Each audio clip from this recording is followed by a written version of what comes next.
Usapang totoo, walang preno. Yo under Vlogcaster, real talk lang, walang plastikan. Magandang araw mga ka-Wonder, welcome back sa ating YouTube channel, Wonder Vlogcaster po. Magandang umaga sa inyong lahat. Merong umiikot ngayon na balita kung kumakalat. Dahil nga hindi kinikilala ng dating Senate President na si Alan Cayetano, itong bagong set of committees, officers dyan sa Senado, itong mga senador na ngayon ay sila na ang majority. Dahil nga sa surprise na pagdating ni Cheese, bagamat si Cheese ay wala naman daw kinikilingan, para lang daw siya dun sa gusto niya magtrabaho.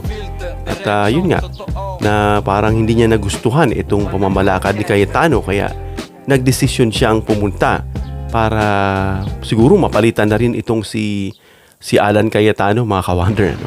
Hindi lang dinediretso pero ganun ang pagkakadating nun.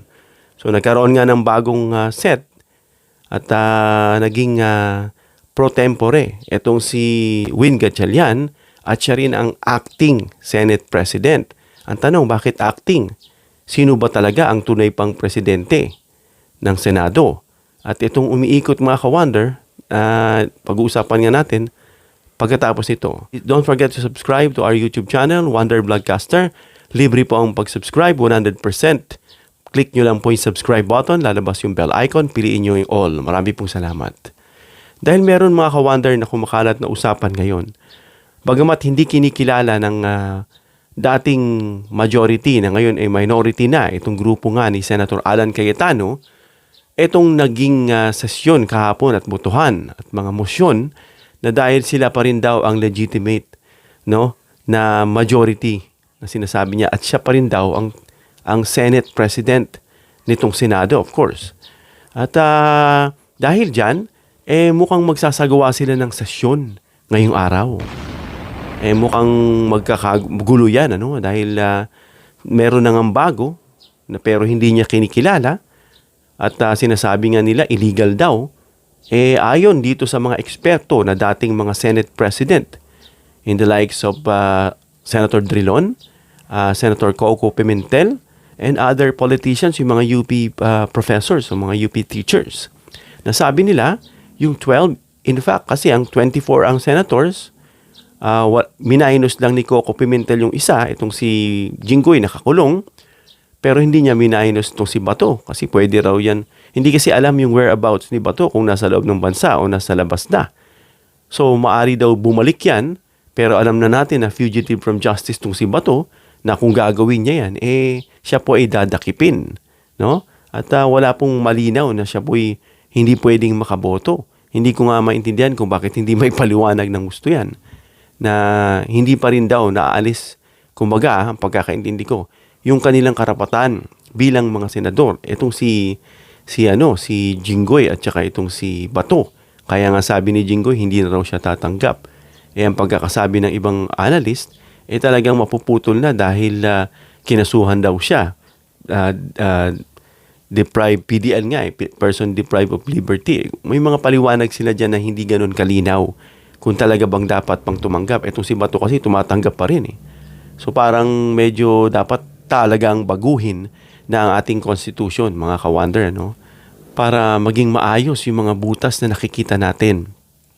O kung yan may bahagi ng kanilang Senate rules, dapat ayusin nila, pero I'm not sure kung ito po'y bahagi ng kanilang Senate rules. Itong pasahod pa rin sa mga senador na kahit na hindi na po nagpapapasok at lalo na dito kay Bato na fugitive nga, tumatanggap pa rin ito ng 300,000 mahigit, buwan-buwan. At napakalaki nga ng ginagastos dyan sa Senado. Kada sesyon, kada araw-araw, umaabot ito ng ilang milyon. Kaya yung mga nasayang na hindi pagpasok ng grupo ni Alan Cayetano, pagkasayang lang ng pera na imbis na may nagawa sila, napupunta sa wala. Kaya nga yung ikatlong araw ngayon, kahapon, ay nag-decide na at hindi nakita ni Alan Cayetano yung rulings nila, hindi siguro nabasa. Na itong 12 nga, akala nila wala silang quorum, ang 24 sila, so ang bilang na ginawa is parang na lang sila, 22. So 22, i-divide mo yan, 11 na lang, 11 times 2, 22, lumundag si si Cheese. So naging 12 na sila. At itong dating majority na sila Cayetano ay naging 10 na lang. Therefore, nagkaroon ng quorum na nagkikita nyo sila kahapon, nakaupo lang. At nang dumating nga si Cheese, kinamayan nila at agad-agad nag-start ng session. Ngunit, hindi po yan kinikilala ng grupo ni Alan Cayetano. Dahil daw ito ay void, no? Dahil siya pa rin daw. Kaya ngayon, mukhang magsasagawa sila ng sesyon. Mukhang may umuugong na balita, mga ka-wonder, na ang gagawin nila, pipilitin nilang pumasok diyan sa Senado at mag-conduct ng session. At tuluyan na raw diyang mananatili at ipapadlock daw yung Senado. Parang ganun yung mga na kumakalat, ano?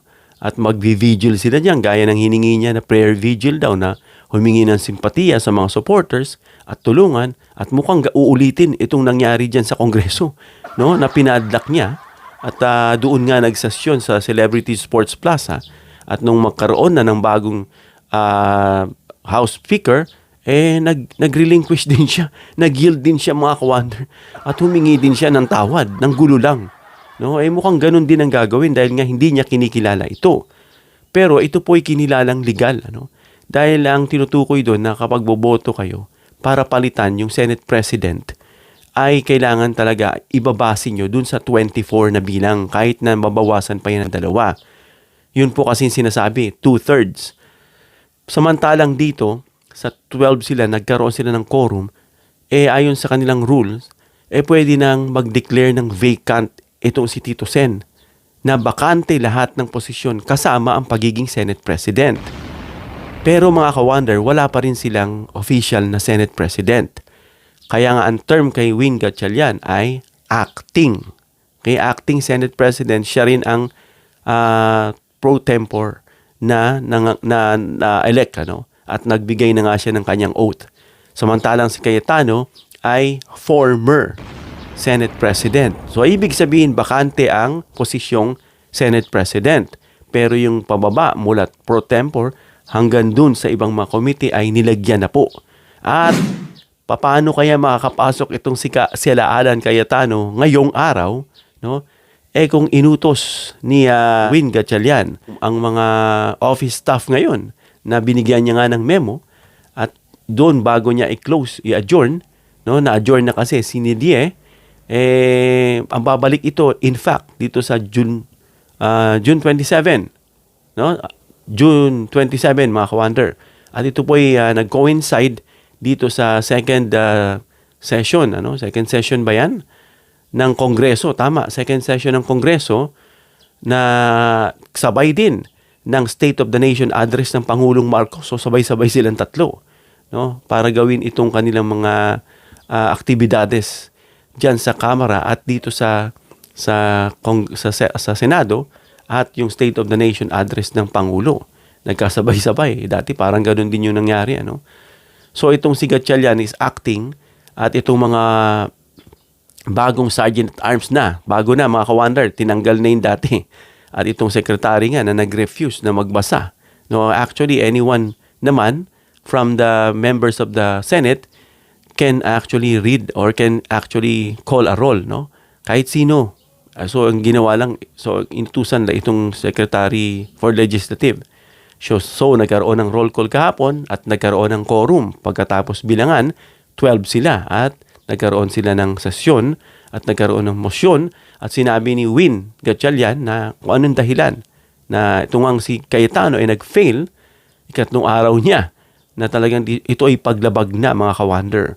At therefore, pinalitan sila, ngunit yan po hindi ino-honor ni Alan Cayetano.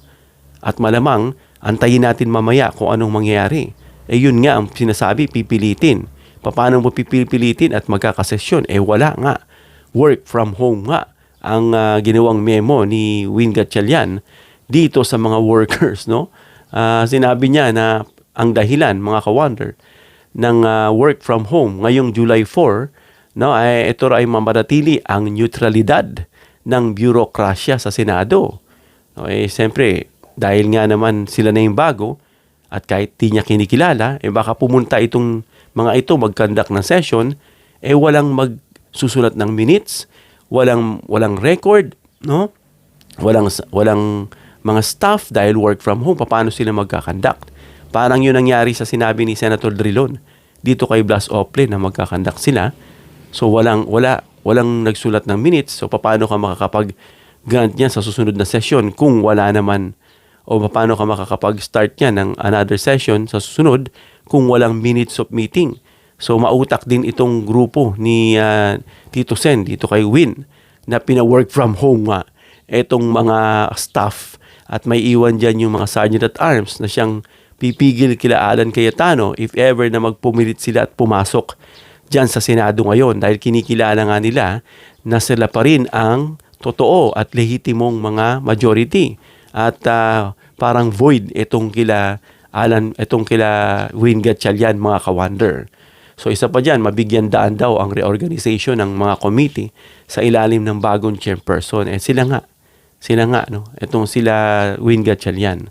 At sila yung masusunod dahil siya na yung acting Senate President, no? At dahil wala naman daw official na negosyo o sesyon ngayon, dahil nga ito'y nag-adjourn si DIE para sa araw na yon, so walang sesyon at kailangan galangin yun nito nila Alan Cayetano, no? Which hindi nga nila kino-consider o ginagalang, dahil ang tingin nila sila pa rin ang lehitimong majority at siya pa rin ang Senate President. So abangan natin yan, mga ka-wonder, mamaya, no, kung ano yung magiging kaganapan. Hanggang dito na tayo, mga ka-wonder. Comment down below your opinion para mabasa at mareaksyonan. Please give me a thumbs up if you like this video para ma-share ni YouTube sa iba pang viewers. Please share this video para malaman nila na mukhang magkakandak ng sesyon itong grupo ni Alan Cayetano, dahil kinikilala nila na sila pa rin ang lehitimong majority at Senate President. At mukhang uulitin niya itong nangyari noon sa Kamara, na kung saan pumasok sila at pinadlock niya itong Senado. At doon na raw mananatili, magkakandak ng vigil at hihingi ng simpatiya sa mga tao. Kumbaga, i-hold yung Senado para mapanatiling sa kanila ang control. Please subscribe, hit the notification bell icon and choose all bilang suporta sa aming mga content creators. Hanggang sa muli, mga ka-wonder. God bless.